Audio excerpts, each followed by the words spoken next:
The award-winning and highly respected Culinary Arts program at Joliet Junior College provides world-class learning and hands-on experience that cover all aspects of the culinary industry. Accredited by the American Culinary Federation Education Foundation, JJC's Culinary Arts program provides training for future chefs, pastry chefs, bakers, caterers, restaurant and food service managers, and entrepreneurs. Students learn by working on the latest equipment and state-of-the-art facilities that were built in 2017. JJC's City Center campus features 2 fully functional student-run restaurants that provide students with the ultimate in both back-of-house and front-of-house learning experiences. The Culinary Arts faculty is composed of full-time, multi-certified culinary and hospitality industry instructors with a combined total of over 140 years of industry experience. JJC currently offers an associate degree in culinary arts and 3 baking and pastry arts certificates. Students pursuing a certificate or degree in the Culinary Arts program will learn the relevant skills needed to eventually become a supervisor, manager, or business owner in the culinary and hospitality industry. Visit jjc.edu/journey for more information. Hello everybody, my name is Mark Muszynski. I am one of the 2 pastry and baking instructors here at Joliet Junior College at the beautiful downtown City Center campus. Today I am coming to you from our beautiful studio kitchen, where I will be doing a demo of a coffee cake, which is very versatile. I feel that you can all do this at home anytime, and I know that you're going to enjoy it. So down here at the City Center, we have 5 floors of just beautiful kitchens. If anybody watching is interested in taking some classes, doing our whole program, well, then you come to the right place. Feel free to give us a call, check us out on the website, and make sure you come on down. We also serve lunch and dinners. I know we have some unique circumstances, but everybody that comes in the front door will get their temperatures checked. We do social distancing, we have our masks on, and you can come in for an unbelievable meal that you're never going to see anywhere in this area by some of our fine chefs. So there is lunch, and this semester we have a Thursday night dinner. So hope to see you there. Or again, if you're interested in a class or the whole program, we'd love to see you maybe take a class on bread baking or cake making or cookies. We have lots of options. So today I have a couple of samples up here of what we're going to make. The recipe for coffee cake, we'll have it on the website. If you want to jot it down later, make a copy of it, no problem. I've been doing this one for quite a long time. My past experiences before teaching, I worked at many hotels and resorts from Chicago to Hawaii to California to Arizona and Texas. And I've always used this. It's very versatile. It's great for something in the morning with a cup of coffee, a mid-afternoon snack, late afternoon snack, maybe even a real late night snack. It goes great with coffee, tea, maybe a cup of hot chocolate, but I think you're really going to love this one. Okay? So, when I get started, I want to make sure that you have all of your equipment. You don't need many things for this one. If you really want to use a mixer, at first I was going to, when we were taping this, maybe the mixer might be too loud, so I decided, you know what? I'm just going to do it in the bowl, so then you at home could feel like, you know what, I don't have a mixer, maybe I can't do it. Now I'm going to show you that you can. So I have one 10-inch round cake baking pan. If you have a square one, you have a 9-inch one, that's okay. Maybe it's a little bit taller or a different shape, but that's going to work. So I'm going to prepare the pan first. I just have some basic pan spray and lightly spray the sides and the bottom. And I like to use a little parchment paper circle. If you don't have one of these, not a problem, but you could usually buy them at the stores. And then I'm just going to fit that down in the pan and make sure that it's secured. Okay? I do not like to have it going up the sides, because when the coffee cake will actually bake, sometimes the paper will bake into the cake, and then when you're trying to take it off, it kind of ruins the sides. And we want it to look really, really nice. So that's done and set off to the side. Then I'm going to use one medium-sized mixing bowl. And then I have my ingredients all set out and weighed, and then they're all at room temperature. I like to have them at room temperature, so then they combine well and they react together the way they're supposed to, and it's easier to handle, and then you're not going to get any lumps either. So, first of all, I have some unsalted butter, and it's softened. So it was at room temp. But if you're taking it out and you want to, you could just pop it in your microwave for a couple seconds. We don't want to melt it though. We just want it to be really, really nice and soft, so that can combine with our sugar. And if you need to use some alternate sugars and stuff, you can.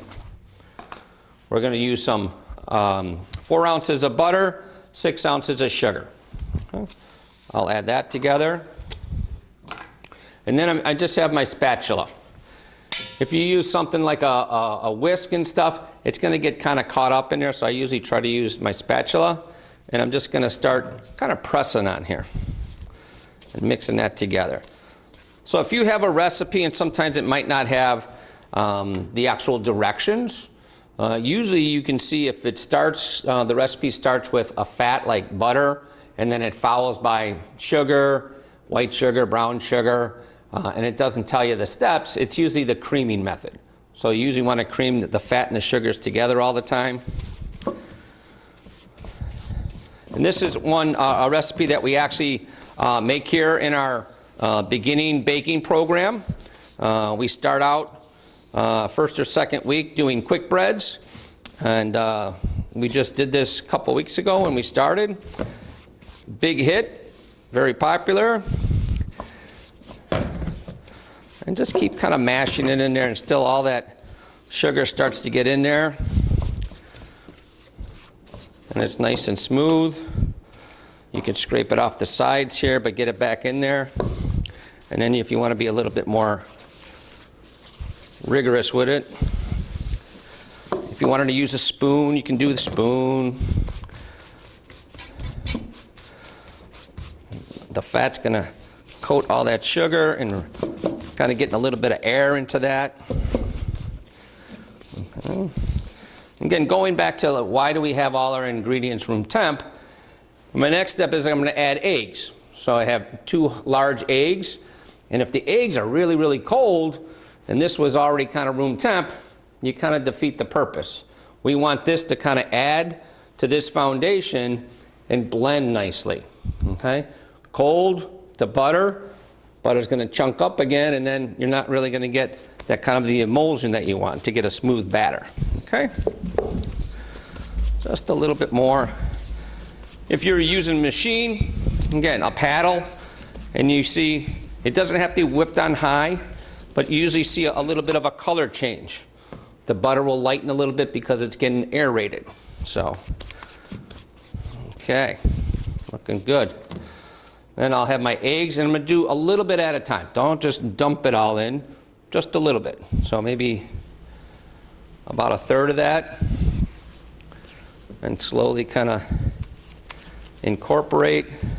So now this thicker mixture is going to break down because of the liquids, but we want it to be consistent. It also comes a little bit easier to mix now. And it gets a look like that. We'll go to the next 1/3 of eggs. Again, slowly mix so you don't splash yourself. All right.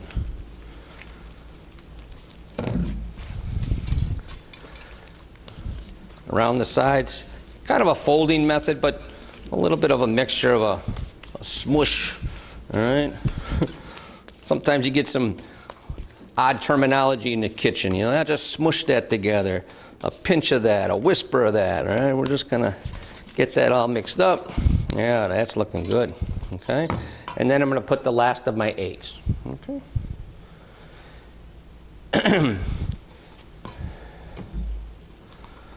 Try to get all the ingredients in there that you weigh. So what if you decided that you were going to do this? Can you leave your eggs sit out overnight? Yes, you can. You'll be fine. But maybe you forgot and you needed room temp eggs. Sometimes if you just take a little container of some warm water and put the whole eggs right in there, not super hot, but warm water, and that'll slowly bring them up to the room temp, and that will help, okay? So for this one, I'm going to do a cinnamon coffee cake. I've been kind of on a cinnamon kick lately for some reason, and this one is going to be cinnamon in the middle, okay? And you could, again, have some options with your coffee cake. You could put the filling on top and kind of swirl it in. You could put it in the middle. So this one I'm going to do in the middle.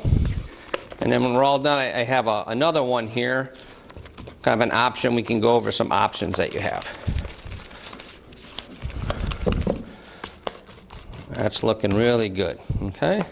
Make sure all the egg is incorporated. I'm just going to use a little vanilla extract. Again, depending on what flavors. I have another one up here that I had a little bit of extra fresh blueberries. Love blueberries. Put a little bit of lemon zest, a little bit of lemon extract, put a little streusel on top. And I'll go over that with you in a minute. So I'm just going to add my vanilla extract. Get that incorporated. Smells good. So our next ingredient after this might be a little bit different than most people might think to add to something like this, but it's going to be sour cream. So sour cream, again, is going to be help tenderize the product, make it nice and tender, also add a little bit of flavor, and keep your coffee cake really moist, okay? So 4 ounces of butter, 6 ounces of sugar, 2 large eggs, 8 ounces of sour cream. Might seem like a lot, but again, just leave this at room temp. I'm going to add that in here.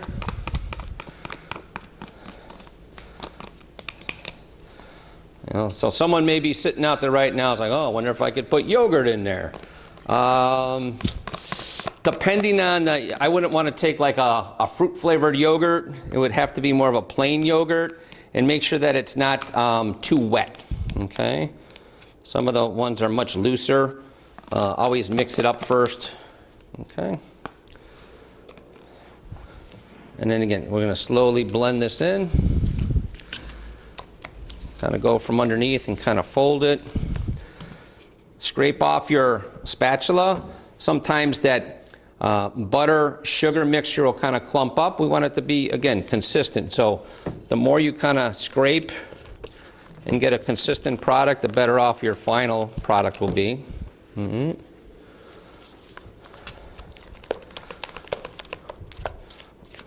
Getting a little out of hand and splashing all over, huh? That's half the fun, huh? Shows that you're working hard to get a little messy. All right, so we're at that stage right now. The only thing we really have left now is our dry ingredients. This one has 1/4 of an ounce of baking powder and 7 ounces of cake flour. If you don't have cake flour, you know, can I use all purpose? Definitely, okay? So I'm just going to combine the two. Do you have to sift it? No, not necessarily, but it's a simple extra step. So I'm going to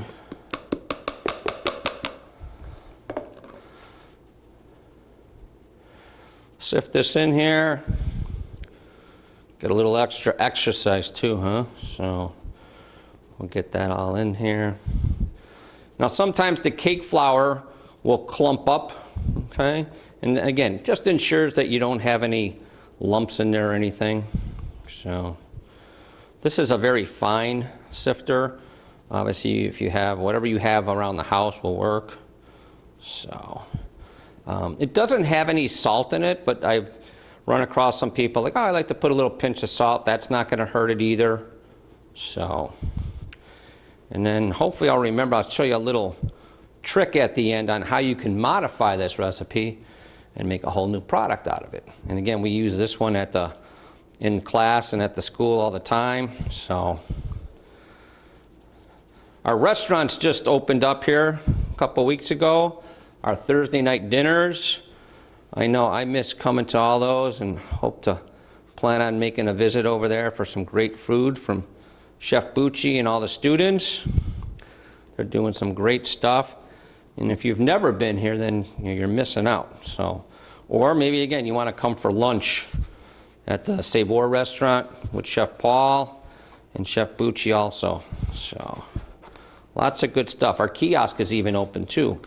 I know this week my class was making a whole bunch of stuff for Valentine's Day, cookies and brownies, and we did some big heart-shaped cakes and specialty things. So, hopefully you make a stop by. Alrighty. Now we got all of our dry. Again, be a little bit careful. Again, we're going to kind of fold this in.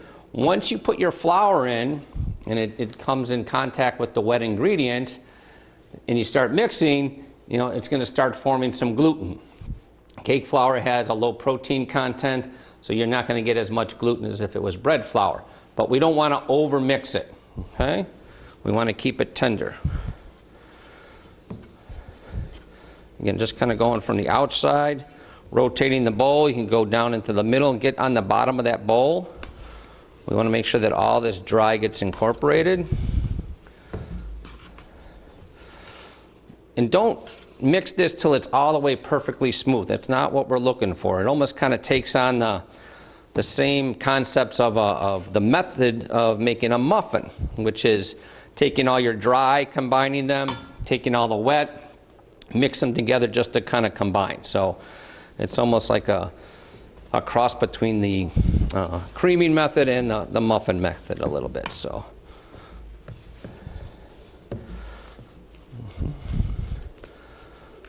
And then I could just kind of take the spatula and just kind of fold it through here. Turn it over, and we're almost there. You shouldn't see any dry flour though, but if it is a little bit, you know, a lump there or a lump here, not a problem. That looks pretty good, okay? And again, we're going to get everything into that bowl, okay? So that's our mix, okay? So in this one, we added a little something, okay? This is like a cinnamon mixture. You know, some people may say, I'm just going to take some sugar and cinnamon and put it in there. You can do that too. This is just a little bit different version. This one has about 1/4 of a cup of brown sugar. All right. You could put this as amount of cinnamon to your liking. Okay, this one has 4 teaspoons. It also has a little pinch of salt and about 2 tablespoons of bread flour. And again, if you're at home, all-purpose will work just fine. So I'm going to add that.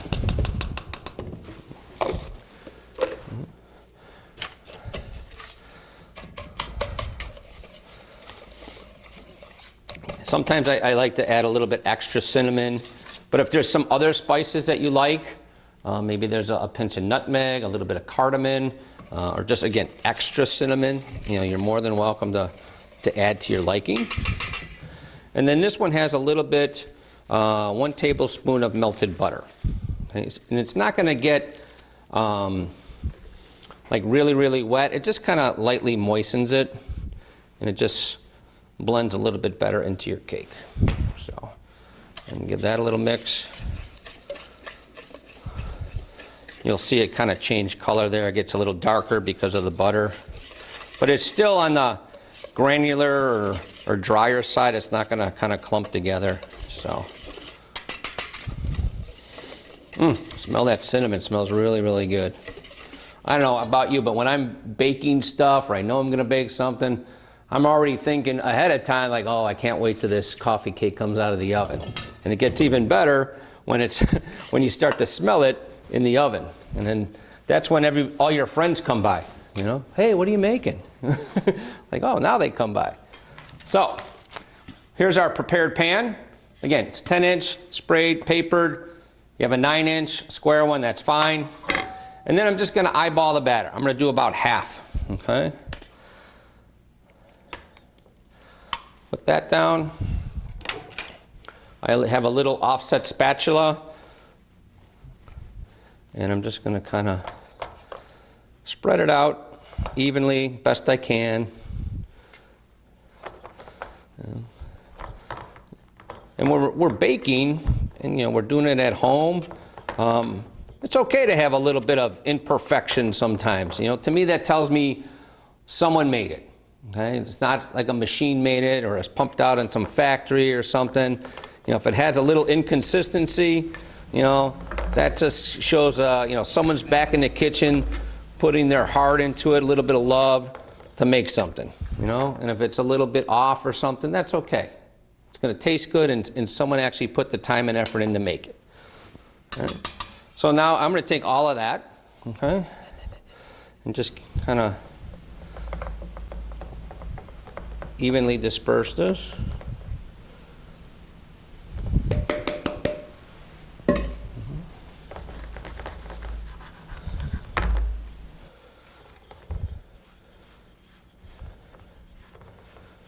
There we go. And then I'm going to take the rest of my batter. Now this one I'm going to kind of disperse a little bit in different spots. Okay, so then when I spread it out, I'm not going to get the cinnamon part all over the place. I want to kind of keep it in the middle. But again, if it kind of shows through or something, not to worry. So, and again, you can come up with any type of flavors you want. Sometimes we have different fruit fillings, and sometimes I'll put those in the middle, but sometimes I'll just put them on top. A fruit filling like a strawberry and a cream cheese one always works, lemon blueberry, any of those type. Take my little spatula and carefully kind of spread this out. Trying to keep the cinnamon into the middle, so just kind of push a larger amount of the batter. Keep kind of plugging along here. Keep going.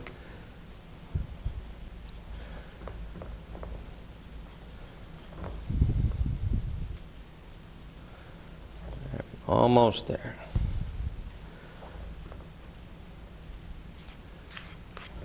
And then just one little quick around to kind of level it off a little bit. And we're done. And you kind of have that sort of a look. Okay? I like to put a little bit of streusel on top. Okay? I have some here already made, and the recipe will be on there. Very simple. Butter, sugar, a little bit of flour. If you wanted to add a little bit of cinnamon in there, you can. I usually just leave it plain and just kind of mash it all up. Okay? And it comes out kind of looking kind of crumbly. This is kind of the good stuff on the top. It gets all kind of bumpy and crunchy, and you know, some people like to just eat that part off of their muffins. So I'm just gonna, and if you like a little or a lot or chunkier, it's up to you. I tend to like a little bit more on this. That should be enough. Spread it out a little bit. Okay. This is going to go into a preheated oven, 350 degrees. Okay. So, some people, I used to get this question all the time, I still do, you know, hey, my cakes kind of rise up in the center too much. And they'll bake a chocolate cake, for instance, and it'll look like this mountains in the middle of their cake, and they don't get this nice level cake layer.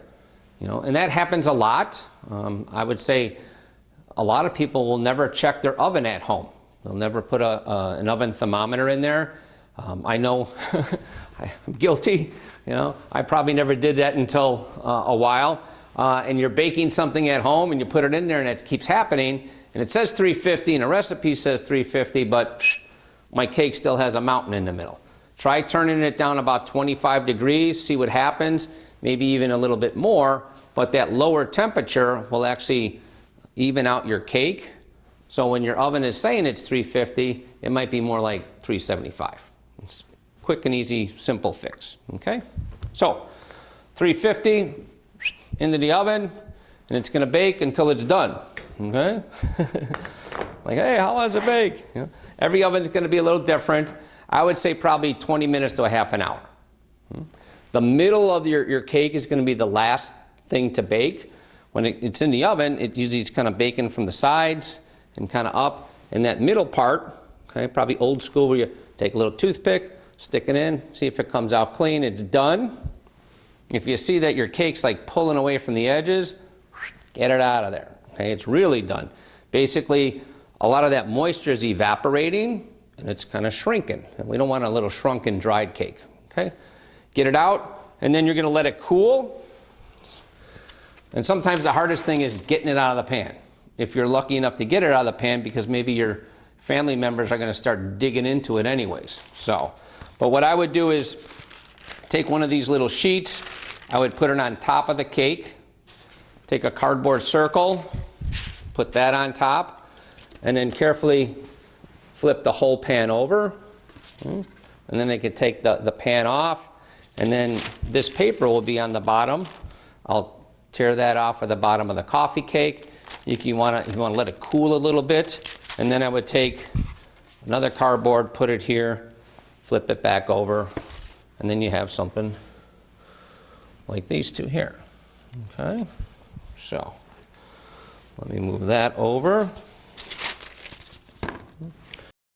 So this one is a modified one. Again, I had the extra blueberries. So we just put fresh blueberries and lightly tossed them in there. A little bit of lemon zest, a little bit of lemon extract, and some of the streusel. And then just a little bit of powdered sugar to kind of decorate it a little bit. This one is a version of the one that I just showed you and made. I also have a little bit of icing. So you could sometimes buy this at the store. Otherwise, it's just powdered sugar, maybe a little bit of vanilla, maybe a little bit of milk. Okay, some people use milk or water. And then I'm going to drizzle that on there. Okay, I'm going to cut this first. So I have a nice serrated knife, and I'm just going to come straight down the center here and down. And if I'm cutting this for everybody, I like to make some nice even pieces. So I cut it in half, cut it in half. I don't want to cut them too small, but it depends on how many people might be coming over or how you want to do it, or kind of control your portions. But out of a 10-inch one, I probably wouldn't do more than 16 slices. And again, the easy part is you just keep cutting everything in half. Okay? So now I'm at 8, and I just kind of eyeball it right in the middle. Come through. And then you get oh mama, look at that, huh? You get that real nice thick layer of the cinnamon in there, kind of equal portions of your coffee cake, and then you got the crunchy stuff on top. That looks delicious. And then again, let me just finish cutting these here. Another nice thing is these freeze really well. You know, maybe you want to Saturday's your baking day, you know, and I'm going to do 4 of these, 4 different ones. Okay, I'm going to do a blueberry lemon. I'm going to do my cinnamon one. I'm going to do a strawberry cream cheese, and the other one we're going to do apple cinnamon caramel or something like that. You could wrap them up after they've cooled, put them in your freezer, and then just pull them out as you'd like to eat them. Another thing you can do is, you know, so like maybe today you make this and you want to make it nice and fresh. I'm going to wrap it, put it in my cooler, and then I'm going to wake up before everybody else wakes up, heat up the oven, put it in there, bake it, and you got a nice fresh coffee cake without all the work early in the morning. You could sit and enjoy your coffee. So that's our cinnamon one. And then we'll just hit it with a little bit of our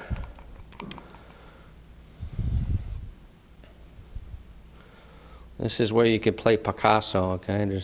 There's no right or wrong. Let the kids do this, they'll love it.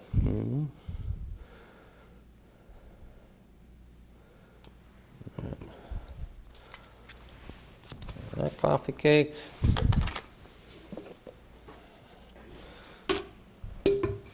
Keep my area nice and clean here. Let's see, we'll get a, see if we get a piece of our blueberry one here.